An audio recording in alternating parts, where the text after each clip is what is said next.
Расте бројот на случаи со пертусис, расте и бројот на деца кои се вакцинираат, но и оние кои гледаат како да ја ескивираат имунизацијата.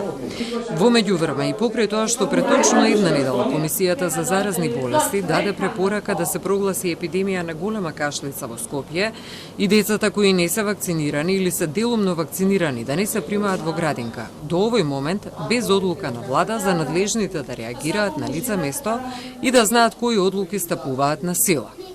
Според Младеновска, државниот здравствен и санитарен инспекторат во континуитет врши проверки на нивото на вакцинираност кај децата во соработка со сите здравствени домови на држава.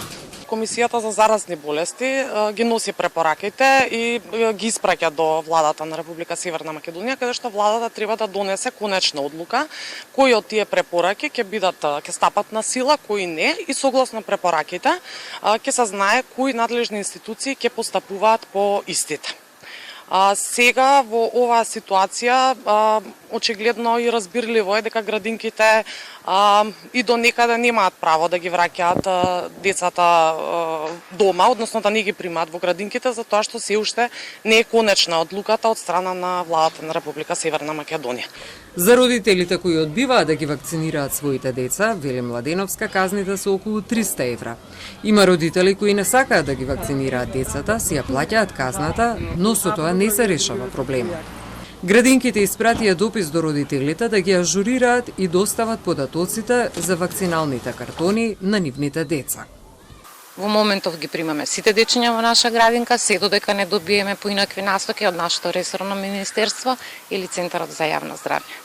Во вакциналниот пункт во Битпазар се зголемува бројот на деца кои се вакцинираат. Медицинските лица со апел дека вакцините треба навремено да се примаат и да не се одолговлекуваат по цена на здравје на самите деца.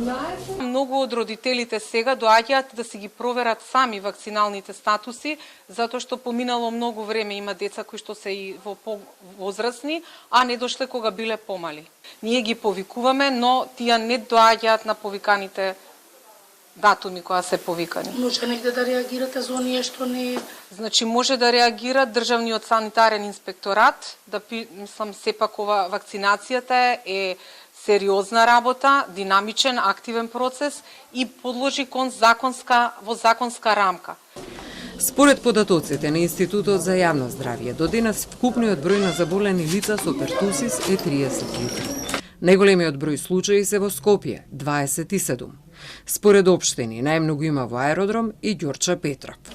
Сепак за медицинските лица бројката е многу поголема и затоа треба да се биде исклучително внимателен во начинот на кој истото ќе се превенира.